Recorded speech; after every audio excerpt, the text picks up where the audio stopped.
On the planet Kethar, a world of purple skies and twin suns, the slave workers heard Jiwoo's message.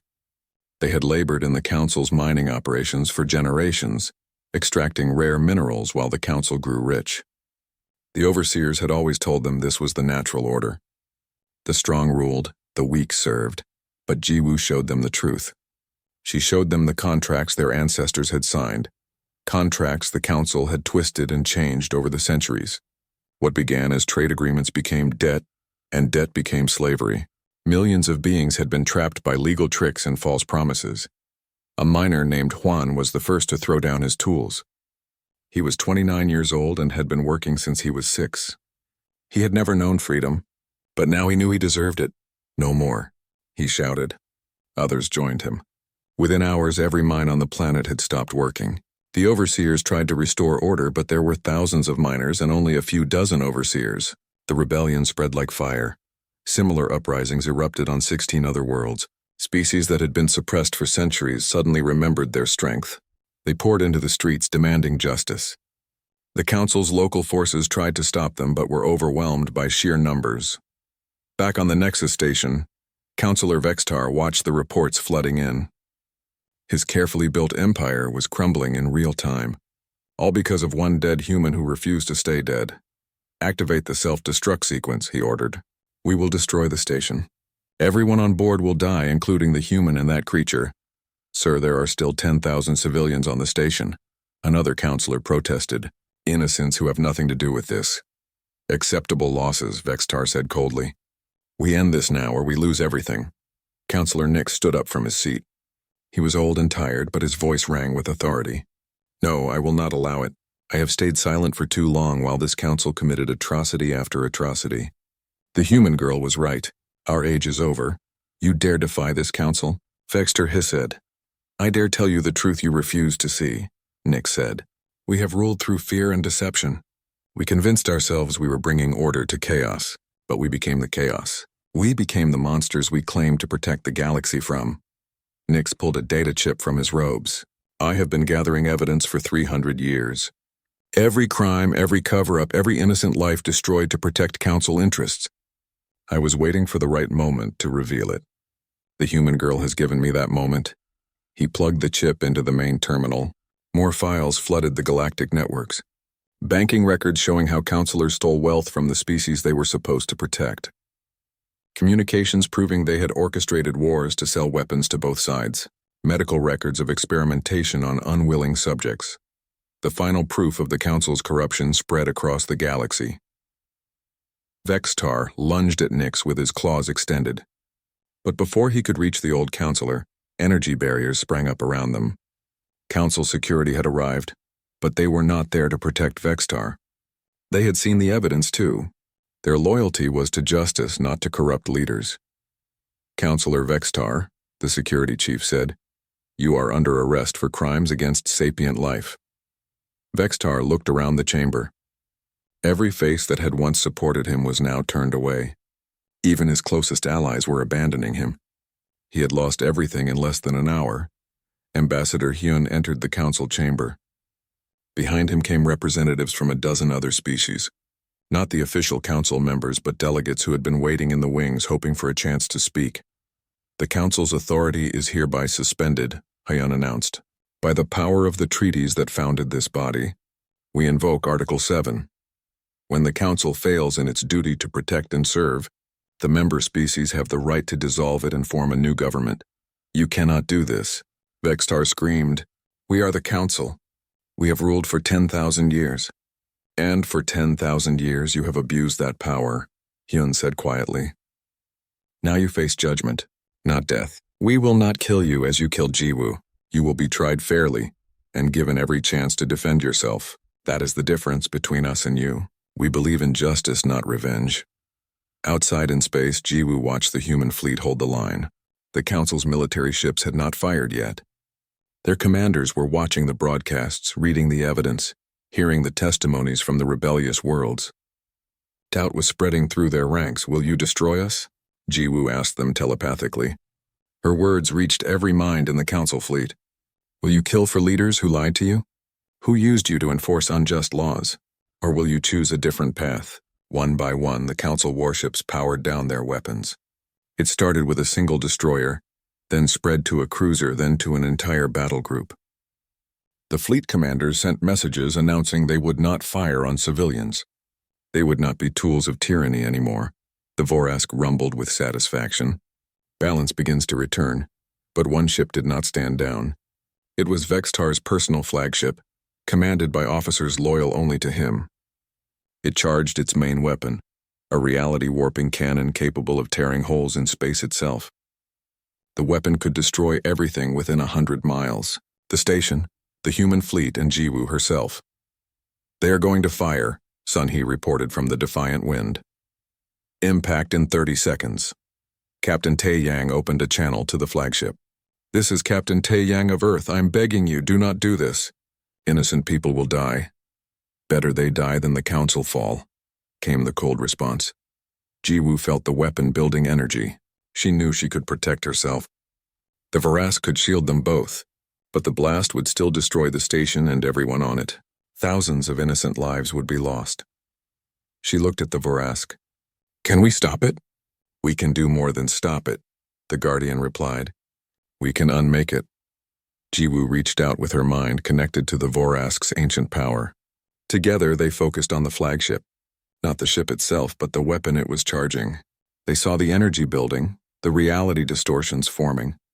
They saw the moment when the cannon would fire and death would spread in all directions, and they saw how to unravel it. Jiwoo and the Vorask struck. Not with violence, but with something more fundamental. They touched the laws of physics that made the weapon possible. They introduced uncertainty, where there should have been certainty. Chaos where there should have been order. The reality-warping cannon imploded. The energy it had been building collapsed inward instead of firing outward. The flagship shuddered as systems failed throughout its hull.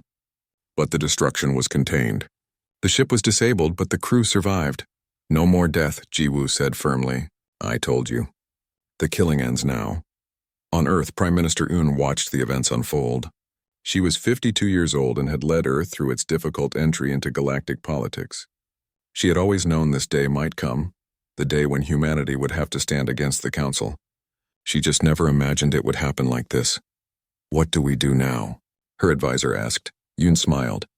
"We help build something better. The Council is finished.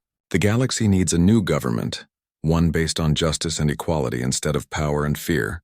Earth may be young compared to other species, but we understand the value of democracy. We can help guide this transition." She opened a communication channel to Ambassador Hyun. "Well done. Begin the process of forming a new assembly. Invite every species, even the ones the Council suppressed. Let every voice be heard."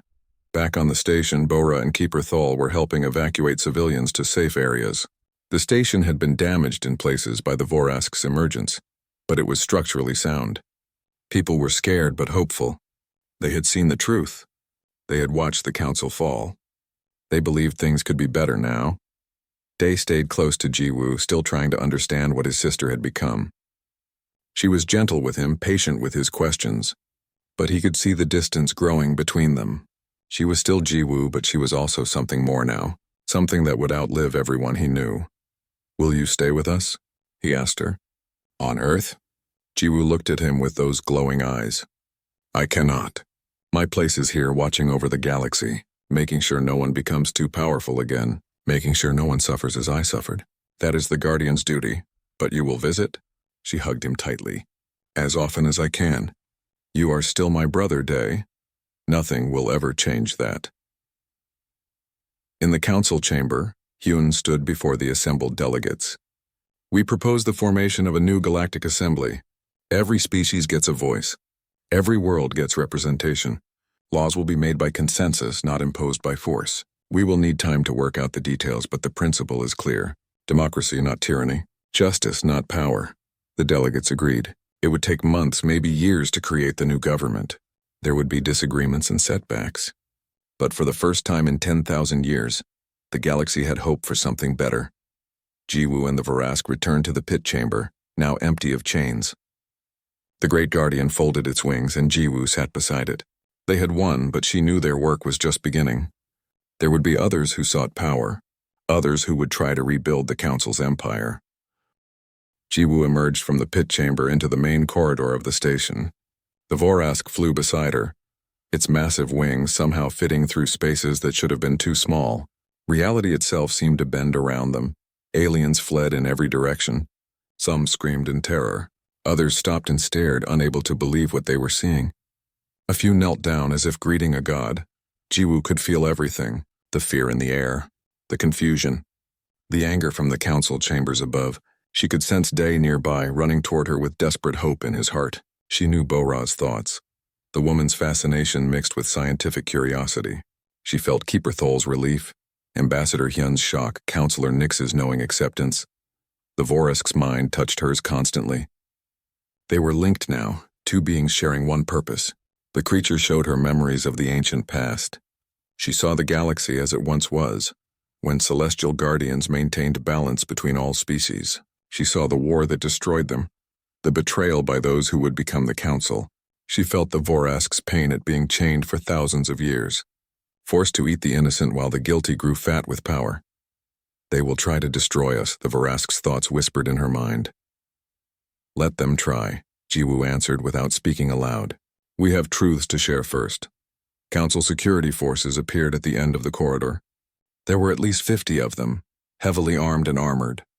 Their commander, a large being covered in natural armor plates, stepped forward. Surrender immediately, he bellowed. By order of the Galactic Council, you are to be terminated. Jiwoo walked toward them. She did not hurry. The Vorask kept pace with her, its claws clicking on the metal floor. The silver lines on Jiwoo's skin glowed brighter. I was murdered for a crime I did not commit, Jiwoo said. Her voice carried through the corridor, amplified somehow. The Council executed an innocent person to protect their pride. They have done this before. They will do it again, unless we stop them. Open fire, the commander ordered. The guards unleashed everything they had. Energy weapons created a wall of destruction, but Jiwoo and the Vorask walked through it as if walking through rain. The weapons could not touch them. The energy bent around them, creating a sphere of safety that nothing could penetrate. Jiwoo stopped directly in front of the commander. She looked into his multiple eyes. I'm going to show everyone the truth. You can help me or you can stand aside. But you cannot stop me, the commander tried to grab her. His armored hand passed through her body like she was made of mist. He stumbled forward off balance. Jiwoo caught him gently and set him upright. I do not wish to hurt anyone, she said.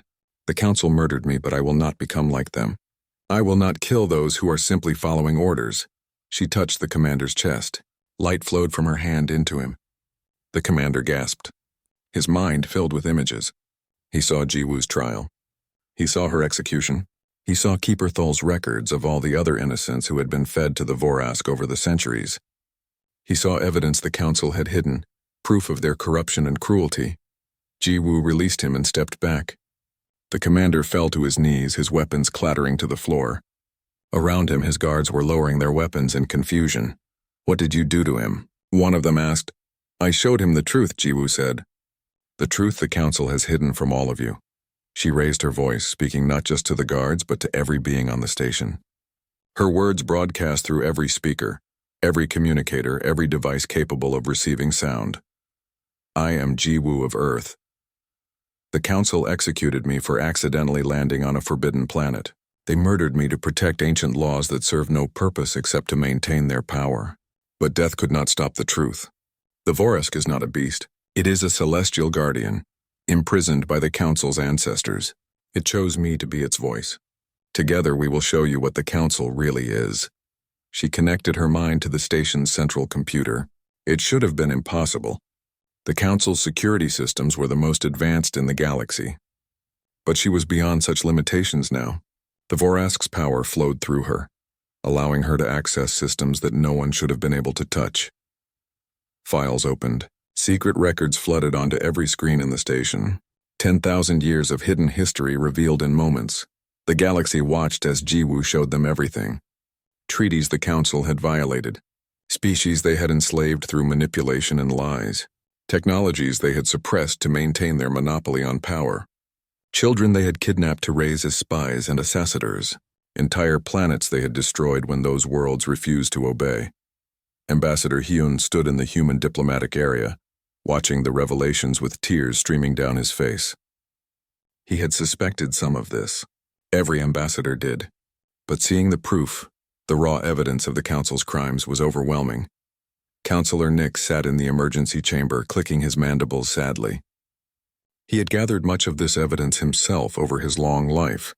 He had tried to bring it to light many times. But the other counselors always silenced him. Now it was too late to hide anything. The truth was everywhere, spreading across the galaxy faster than light as ships picked up the broadcast and relayed it to other systems. Day burst into the corridor where Jiwoo stood. He stopped when he saw her, his breath catching. She looked like his sister, but the glowing eyes, the silver veins, the way reality seemed to shimmer around her made her seem like a stranger. Jiwoo, he called hesitantly. She turned to him. For a moment, the ancient power in her eyes softened. Day, brother, I am here. I remember you. He ran to her and hugged her. He did not care about the power radiating from her body. He did not care about the massive dragon watching over them. She was his sister and she was alive. That was all that mattered. I thought I lost you, he whispered. You did, she said gently, but you found me again. Thank you for not giving up. Bora arrived moments later, breathing hard from running. She stopped and stared at the Vorask, her scientific mind trying to process what she was seeing. It is really a celestial guardian, she breathed. The legends were all true. Every legend contains truth, the Vorask said, speaking aloud for the first time. Its voice was like mountains moving, deep and eternal. The Council tried to make the galaxy forget us. They almost succeeded, but some remembered. Some kept the faith. You were one of them, Bora. You preserved the knowledge when others would have burned it. Bora fell to her knees, overwhelmed. She had spent years studying the Guardians, never really believing she would meet one. The station shook violently. Through the windows, everyone could see ships moving into position. Earth's small fleet had formed a defensive line between the station and the Council's much larger military forces. It was a desperate gesture. Earth's ships were outnumbered 50-1. Aboard the lead human ship, the Defiant Wind, Captain Taeyang watched the tactical display with grim determination. He was 32 years old and had fought in 3 wars already. He knew a hopeless battle when he saw one, but Ambassador Hyun had called for help, and Earth never abandoned its people. Sir, the Council fleet is charging weapons, his tactical officer Sun Hee reported. She was 26, and this was her first real combat situation. Her hand shook slightly as she worked her console. Let them, Taeyang said. We are not here to fight them. We are here to give Jiwoo time to wake up the galaxy. Every minute we hold them is a victory. Jiwoo felt the tension building. She could sense the Council preparing to fire. They would destroy Earth's fleet first, then blow apart the station with her inside it. They would rather kill millions than lose their power. No more death, she said firmly. The killing ends now. She released Day and stepped toward the window. The Vorask moved with her. Together they rose through the station, passing through walls and floors as if those barriers did not exist. They emerged into space, floating between Earth's fleet and the Council's forces. Every ship in the battle group could see them now. A human girl glowing with starlight, standing beside a crystal dragon the size of a cruiser. Impossible. Unbelievable. Real. Jiwoo spoke, and her voice reached every ship, every station, every planet within 100 light years. The time of the Council's rule is over. They built their power on lies and murder. No more. The Age of Guardians has returned. We will protect the weak. We will punish the corrupt. We will restore balance, the Vorask roared, and the sound rippled through space itself. Not a physical sound, but a psychic one that every sapient being felt in their soul. Across 17 worlds, people heard that roar. They heard Jiwoo's words. They saw the evidence she had broadcast, and they rose up in rebellion. The energy shell around Jiwoo pulsed like a heartbeat. Each pulse sent waves of light rippling through the pit. The Vorask scales glowed brighter with every beat, as if the creature and the shell were connected somehow. Bora pulled Day deeper into the archive room. We need to hide. The Council will lock down the entire station soon. I'm not hiding while my sister is down there, Day said. His voice was hard. I came here to bring her home. You cannot bring home what no longer exists, Bora said. She brought up images on her screen, ancient drawings from texts thousands of years old. Look, this has happened before. When a celestial guardian chooses someone, they die and are reborn. The person they were is gone. What comes back is something new. Day grabbed her arm. You are saying my sister will not remember me? I do not know, Bora admitted. The texts are unclear. Some say the chosen ones remember everything. Others say they become entirely new beings. Nobody has witnessed this in 10,000 years. The station shook. Alarms blared louder. Through the walls, they could hear announcements in multiple languages. The council was evacuating non-essential personnel. They were bringing in their military forces. They are going to try to kill her, Day said. They are going to destroy whatever she is becoming. Bora nodded. The council will do anything to maintain their power. If the Vorask has chosen a new guardian, it means the old guardian is ready to fight back. They have been preparing for this possibility for millennia. They have weapons designed specifically to kill celestial beings. Then we need to stop them. We are 2 people against an entire council. What can we do? Day smiled, but it was not a happy smile. I am not alone. Earth has ships nearby. I can call them. Earth ships are no match for the council's fleet. Maybe not, but they do not need to win a fight. They just need to buy time. Day pulled out his communicator and began entering codes. Meanwhile, in the council's emergency chamber, panic had taken hold. Councillor Vextar stood at the center of a circular table, surrounded by holographic displays showing the pit from every angle. The Vorask is awakening, another councillor said. This one was called Nyx, an insectoid being with multiple eyes. Just as the prophecy warned.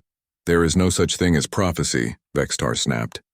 There are only events we fail to predict. Activate the Omega Protocol. We will destroy the Vorask and everything in that pit. The human, too? Someone asked. Especially the human. She's no longer human anyway. She is becoming something far more dangerous. Councillor Nyx clicked his mandibles together nervously. He was one of the oldest members of the council, over 300 years old. He had spent most of those years studying ancient history. He knew things the others did not. The Omega Protocol will not work, Nyx said quietly. Our ancestors tried to kill the Vorask. They used every weapon they had. Nothing worked. That is why they imprisoned it instead. Our weapons are more advanced now, Vextar said. We have antimatter bombs, singularity generators, reality warpers. We have tools our ancestors could not even imagine. And the Vorask is a being that exists partially outside of reality. It has survived the death of stars. What makes you think our weapons will harm it now? Vextar's scales rippled with anger. Then what do you suggest? We do nothing. We let this creature destroy everything we have built? I suggest we remember why it was imprisoned in the first place, Nyx said. The Celestial Guardians maintained balance in the galaxy. They stopped any one species or group from becoming too powerful. Perhaps we have become too powerful. Perhaps this is the universe correcting itself. The other councillors erupted in shouting. Some agreed with Nyx, most did not. But before they could reach any decision, the station shook violently. The lights flickered. Every display screen went dark for a moment, then came back showing the same image. The energy shell was cracking. Lines of light spread across its surface like fractures in glass. Each crack released more energy, flooding the pit with power that the sensors could not properly measure. The Vorask roared again, and this time the sound carried through the entire station. Every being on board heard it in their minds rather than their ears. The time of chains is ending. In the pit chamber, Keeper Thal had not moved. Council guards surrounded him, their weapons pointed at the pit. Their commander kept ordering him to move back to a safe distance, but Thal ignored him. He had spent 60 years caring for the Vorask. He would not abandon it now. The shell cracked wider. Light poured out, so bright that the guards had to activate their helmet shields. Through the brilliant glare, Thal saw movement. A figure was standing up inside the shell. Weapons ready. The guard commander shouted no. Thal tried to step between them and the pit, but he was an old man, weak and slow. The guards pushed him aside easily. The shell shattered. Fragments of solidified light fell like rain, dissolving before they hit the ground. The brilliance faded, and everyone in the chamber could see clearly again. Jiwoo stood at the bottom of the pit, but she was not the same girl who had died. Her body had been restored whole and perfect. Her head sat on her shoulders as if it had never been severed. But now silver lines traced across her skin, glowing faintly like veins filled with starlight. Her eyes had changed too. They shone with the same crystalline light as the Vorask's scales. When she looked up at the guards, they all took an involuntary step backward. She did not look human anymore. She looked like something more. The Vorask moved beside her, placing its massive head near her shoulder. Jiwoo reached up and touched the creature's scales. The chains that had bound it for 10,000 years began to glow. Metal that could not be cut by any tool suddenly became as brittle as ice. The chains cracked and fell away piece by piece until the Vorask stood completely free for the first time in millennia. "Open fire!" the guard commander screamed. The guards unleashed their weapons. Energy beams, plasma bolts, and projectiles flew toward Jiwoo and the Vorask. Enough firepower to destroy a small building. Jiwoo raised her hand. The weapons stopped in midair. Every shot, every beam, every bullet hung suspended like insects trapped in amber. Jiwoo closed her hand into a fist. The weapons vanished, their energy dissipating into nothing. "We mean you no harm," Jiwoo said. Her voice was her own, but something else spoke through it too. Something ancient and powerful. "But we will not be imprisoned again. The Council's age of tyranny is over. A new age begins now." The Vorask spread its wings. The appendages stretched out, filling the pit from wall to wall. The crystal scales caught the light, creating rainbow reflections everywhere. Then with a single powerful stroke, the Vorask launched itself upward. Jiwoo rose with it, floating beside the great creature as they ascended from the depths. The guards scattered. Keeper Thal fell to his knees, tears streaming down his old face. He had been right. The Vorask was never truly a beast. It had always been something divine, something sacred, and now it was free. Day and Bora felt the station shake as the Vorask rose through the levels. They looked at each other, knowing what this meant. Everything was about to change. "Your sister is alive," Bora said. "Are you ready to meet who she has become?" Day thought about the little girl who used to follow him everywhere. The teenager who dreamed of exploring the stars. The young woman who died for accidentally landing on the wrong planet. Was she still in there somewhere? Or had she truly become someone else? "I have to try," he said. They ran toward the pit chamber, fighting against the crowds of aliens trying to flee the other way. The station's automated systems announced that human ships had been detected approaching. Earth's fleet had arrived. The Council's forces were mobilizing to intercept them, and somewhere in the chaos, Jiwoo and the Vorask were rising to meet them all. The girl who died was now something greater, something that would shake the foundations of the galaxy itself. Keeper Thal waited by the edge of the pit. He always waited after feeding time. The Vorask usually made sounds when it ate. Growls, crunches, the noise of a predator enjoying its meal. But tonight there was only silence. He leaned forward carefully, trying to peer into the darkness below. The pit was deep, going down almost a mile into the heart of the station. At the bottom lived the Vorask, chained there for 10,000 years. The greatest secret of the Galactic Council, still nothing. No sounds at all, Thal frowned. In 60 years he had never seen the Vorask refuse food. The beast ate everything they gave it. Bodies, yes, but also criminals who were thrown in alive. The Vorask showed no mercy, no hesitation. It was a monster, pure and simple, or so the Council said. Thal had his doubts. Sometimes late at night when he was alone with the Vorask, he thought he felt something from the creature below. Not hunger, not rage. Something else. Something almost like sadness. He activated the viewing screen on the wall. Cameras lined the pit, showing the depths from different angles. Thal scrolled through the feeds until he found the bottom. What he saw made him gasp. The Vorask was massive, easily the size of a building. Its body was covered in scales that looked like crystal, each one glowing with a faint inner light. It had 4 legs, each as thick as a tree trunk.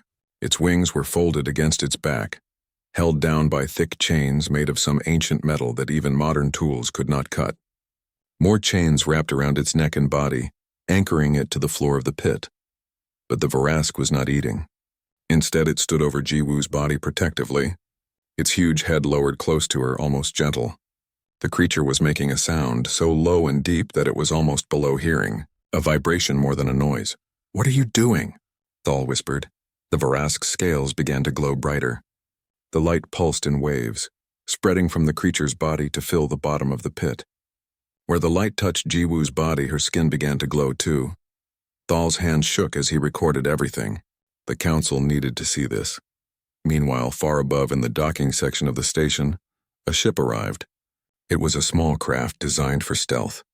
It carried only 1 passenger. Day stepped off the ship wearing a maintenance worker's uniform.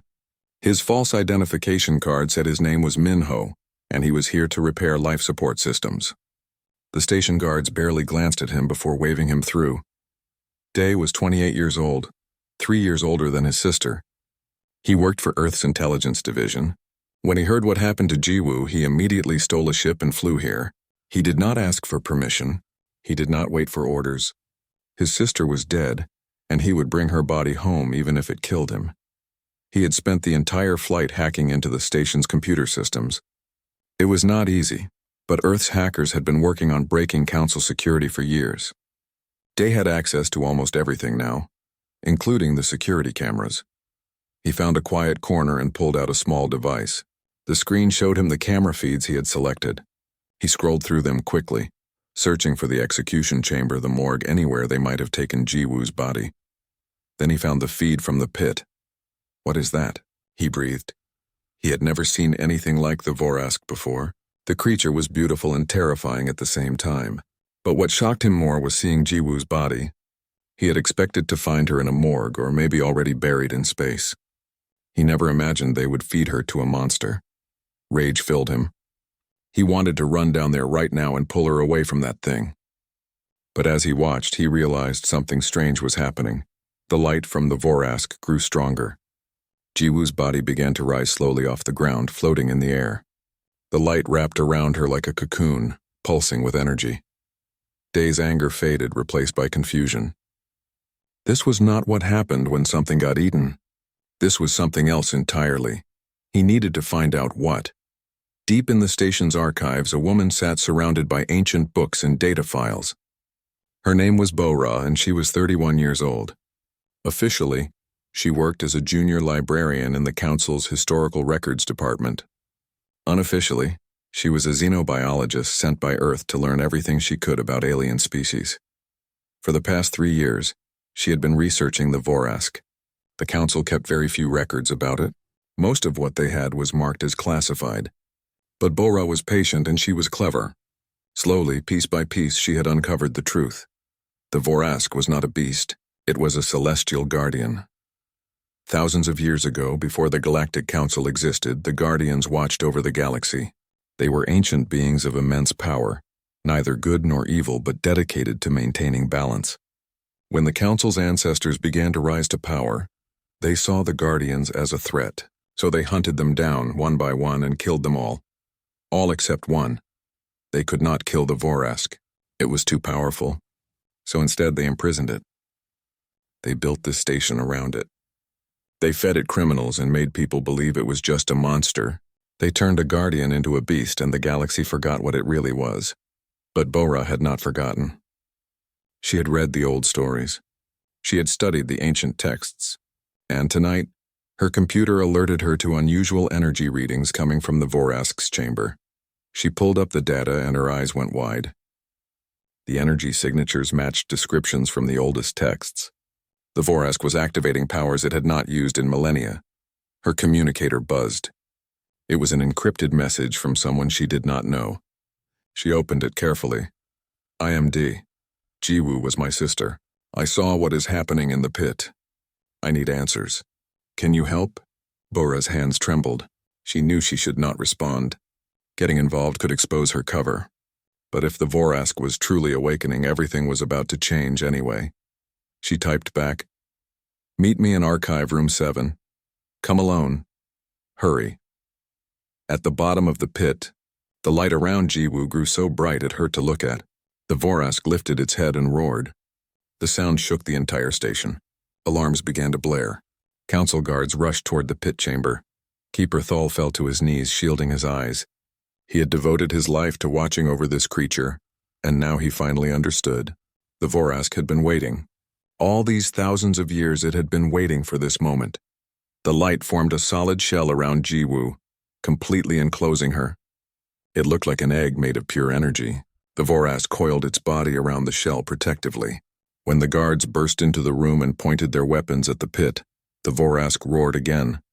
This time Thal heard words in that roar. Not words in any language he knew, but words nonetheless. A message that bypassed his ears and spoke directly to his mind. "Stay back. The Chosen One awakens. A new age begins." The guards hesitated. Even they could feel something had changed. This was not just a beast anymore. This was something far greater and far more dangerous. In Archive Room 7, Day and Bora stood together watching the security feeds on Bora's portable screen. They saw the shell of light. They saw the Vorask protecting it.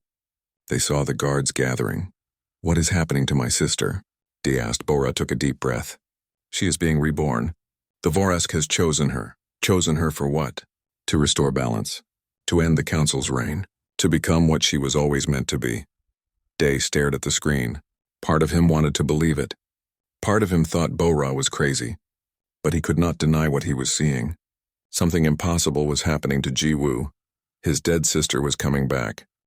Jiwoo stood in the center of the massive chamber, her hands bound behind her back. The room stretched high above her, so tall she could barely see the ceiling. Around her sat the members of the Galactic Council, dozens of alien beings from across the stars. Some had scales, others had fur, and some looked like they were made of living crystal. All of them stared down at her with cold eyes. She was only 24 years old. Just last week, she had been celebrating her birthday with her brother Day back on Earth. Now she stood accused of a crime she did not understand. Ambassador Hyun stood beside her, his face tight with worry. He was 45 years old and had spent 20 years working with aliens. He had never seen the Council act like this before. They refused to listen to reason. They refused to look at the evidence. "The human trespassed on sacred ground," Councillor Vextar said. His voice was like rocks grinding together. He was a reptilian creature covered in dark green scales. His eyes were yellow and unblinking. "The law is clear. Death is the only punishment. She made a mistake," Hyun shouted. His voice echoed through the chamber. Her navigation system failed. She landed on that planet because she had no choice. She would have died in space if she had not landed there. "Ignorance of the law is no excuse," another counselor said. This one looked like a floating jellyfish glowing with soft blue light. "The temple world has been forbidden for 10,000 years. Every species knows this. Humans are new to the galaxy," Hyun argued. "We have only been here for 50 years. How can you punish her for breaking a law she never knew existed?" The counselors whispered among themselves. Jiwoo could not understand their alien languages, but she knew they were not changing their minds. She had known from the moment they brought her here that this was not a real trial. They had already decided her fate. Jiwoo lifted her chin. She would not beg. She would not cry. If they wanted to kill her for landing on their precious planet, then let them. But she would not give them the satisfaction of seeing her break. "The Council has decided," Vextar announced. "The human Jiwoo is guilty. She will be executed by beheading at sunset. Her body will be given to the Vorask, as is our tradition." Hyun grabbed Jiwoo's arm. "No, this is murder. Earth will not stand for this." Guards moved forward, large creatures in dark armor. They pulled Hyun away from Jiwoo. He struggled against them, still shouting, but they were too strong. "Earth is small," Vextar said. "Earth is weak. Earth will do nothing. This council has ruled the galaxy for millennia. We will not change our ways for one insignificant species." Jiwoo looked at Hyun. The old ambassador had tears in his eyes. She had never seen him cry before. She tried to smile at him to show him she was not afraid. But her lips would not move properly. "Tell my brother I love him," she said quietly. The guards took her away. They led her through long corridors made of strange metal that seemed to glow from within. Other aliens stopped to watch as she passed. Some looked curious. Most looked indifferent. To them, she was just another criminal meeting justice. The execution chamber was smaller than the council room. It was cold and dark. In the center stood a black stone platform with a curved groove cut into it. Jiwoo knew what that groove was for. Her neck would fit there perfectly. They made her kneel. The stone was freezing against her legs. One of the guards removed her bonds, then forced her head down into the groove. The stone pressed against her throat. She could see a basket on the floor in front of the platform. That was where her head would fall. An executioner approached. He was a tall alien with 4 arms and gray skin. In his upper hands, he held a massive curved blade. It looked sharp enough to cut through metal. "Do you have any last words?" the executioner asked. His voice was surprisingly gentle. Jiwoo thought about her brother Day. She thought about her parents back on Earth. She thought about all the things she would never do now. She would never see Earth again. She would never taste her mother's cooking. She would never fall in love. She would never grow old. But she would not waste her last words on sadness. "Humanity will not forget this," she said. Her voice was steady. "You think you are powerful. You think you are just. But one day humans will stand equal to you. And when that day comes, we will remember how you treated us. We will remember that you killed an innocent girl because she made a mistake." The executioner raised his blade. "We will remember," Jiwoo whispered. The blade fell. It was so sharp she barely felt it. There was a moment of cold, then nothing. Her head fell into the basket. Her body slumped on the platform. Blood pooled on the dark stone, reflecting the dim lights of the chamber. The guards lifted her head carefully. They placed it in a special container made of glass and metal. Ancient symbols covered the surface. This was a ceremonial vessel, used for thousands of years to hold the heads of the executed. They carried her body on a stretcher. The executioner cleaned his blade. Another death, another day. He had done this hundreds of times before. This human was no different from any of the others. They took her body deep into the station. Down, down, down through levels that most people never saw. The air grew warmer. Strange sounds echoed through the corridors like something massive breathing. Finally, they reached a huge circular room. In the center was a pit that seemed to go down forever. The walls of the pit glowed with a red light. Heat rose from below, making the air shimmer. At the edge of the pit stood an old alien. He was thin and bent, with pale skin and large dark eyes. He wore simple gray robes. This was Keeper Thal. He had tended the Vorask for over 60 years. "Another offering?" he asked sadly. He always felt sad when they brought bodies. Even after all these years, the guards nodded. They placed Jiwoo's body near the edge of the pit. Keeper Thal performed the ritual. He spoke words in an ancient language. He burned special herbs that filled the air with sweet smoke. Then he nodded to the guards. They pushed Jiwoo's body over the edge. It fell into the darkness below. Thal watched it disappear, then turned away. It was done. Another execution completed. Another body fed to the beast. The council's justice served once again. Hyun stood in his quarters aboard the human ship, staring at the station through his window. Somewhere in there, Jiwoo was dead. Somewhere in there, they had murdered an innocent girl. He had already sent a message to Earth. The response would take days to arrive, but he knew what it would say. Earth would protest. The council would ignore them. Nothing would change unless something else happened first.